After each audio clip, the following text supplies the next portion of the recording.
In questo momento si discute sulla riapertura delle scuole ma anche delle università. Qual è, diciamo così, la sensazione che avete e cosa non sta andando?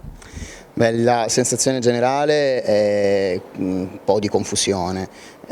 Poi diversamente dalla scuola, sulle università ogni ateneo ha potuto muoversi con autonomia, c'è l'autonomia universitaria, quindi la situazione è differenziata a seconda della città universitaria in cui si va. L'Università di Padova in questo caso ha provato a dare delle risposte in tempi celeri, non soltanto in termini di sicurezza e di riapertura, ma anche in termini economici e di supporto agli studenti.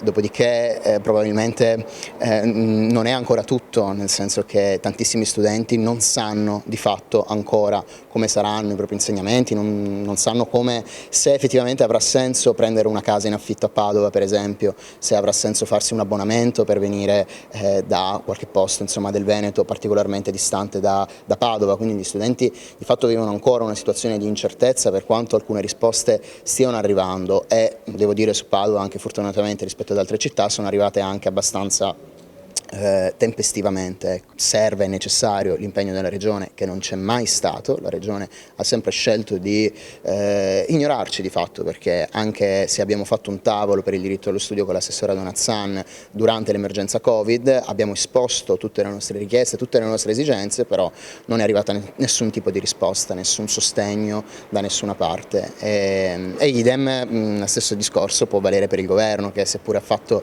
qualcosa in più sicuramente rispetto alla Regione, comunque ancora non è sufficiente. Molti studenti avevano cominciato a venire anche da fuori, a Padova ad esempio, invece probabilmente adesso la tendenza è il contrario, anche gli studenti del sud rimarranno nelle loro università. Anche da questo punto di vista cambia questo anno accademico? È ancora presto per dirlo, bisogna aspettare almeno un altro mese che continuino le immatricolazioni. C'è da dire che tutti gli atenei, Padova compreso, hanno particolarmente spinto sulle matricole, perché un calo delle immatricolazioni è un fallimento per tutti, oltre a essere un problema economico per gli atenei. Quindi è chiaro che la spinta è quella a, se non aumentare il numero di immatricolati, almeno ottenere quello dello scorso anno.